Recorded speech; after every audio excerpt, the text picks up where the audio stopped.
So let's take a look over the hardware information first of all.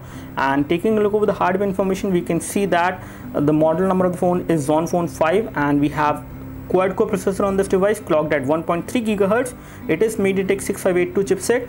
This is the display resolution which we have, which is 720x1280. And when we take a look over the GPU, we have Mali 400MP GPU on this device, and these are the sensors which we have on this device, which includes an accelerometer sensor, proximity sensor, light orientation, and a magnetic field sensor is also there on this device. And device works perfectly fine when it comes to GPS navigation. There is no issue.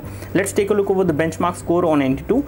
There are some trial version games which also come pre-installed, which include Bubble Blast and some others which you can always get rid of in case you don't want to play them. You also have Racing Moto, which is also a trial version game which will come pre-installed. Let's take a look over the benchmark score on NT2. So as you can see, this is how the benchmark figures look like on NT2. We have got a score of 1722, and if we take a look over the ranking, and if we take a look over the bar chart, this device is below Samsung Galaxy S2 in terms of the benchmark scores. But again, this is not the final chart which it has prepared, so you can ignore this. But again, in terms of usage, you can say day-to-day usage, this device is pretty good. You can play high definition games as well on this device without much of an issue. Again, this device is pretty good in terms of the performance. At this price point, the kind of performance you get on this device is pretty commendable. So here we have the score on the Ninamark, and we have got a score of 48.9 FPS. And again, with this particular score, you can say that you can play casual games, medium graphic intensive game like Frontline Commando D-Day, and you can also play games like Modern Combat 4 as well on this device. So here we are playing this casual game called Temple Run OZ, and this game is running fine in terms of graphics, I would say, but it is not very smooth. However, there is no problem with the touchscreen.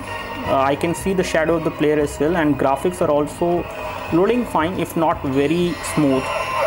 There is no problem as such while playing this game. This is something which I can say.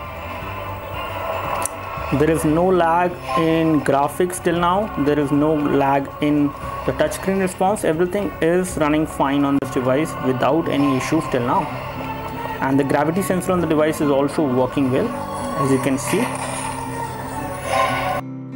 So now we are playing this game called Frontline Commando D-Day, as you can see, and this game should run fine on this device. Let's see how's the overall performance.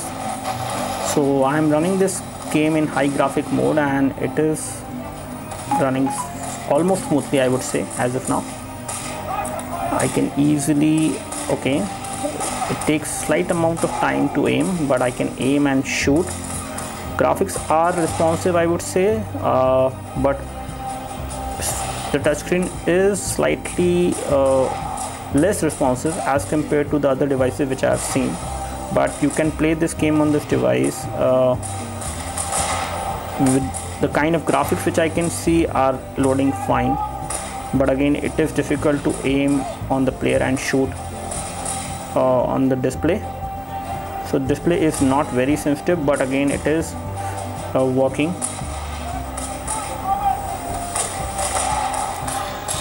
So you can play this game on this device with slight amount of problem with the display, but again you can play it, which is more important. So now we are playing this game called Blood and Glory, and this game is smooth, I would say. In terms of graphics, it is smooth enough, and I can play this game without any issues till now.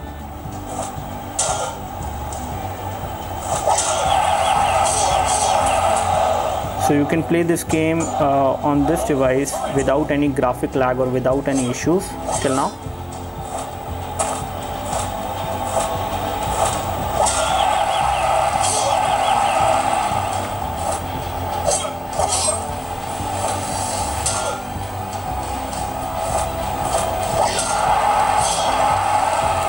So this game can be played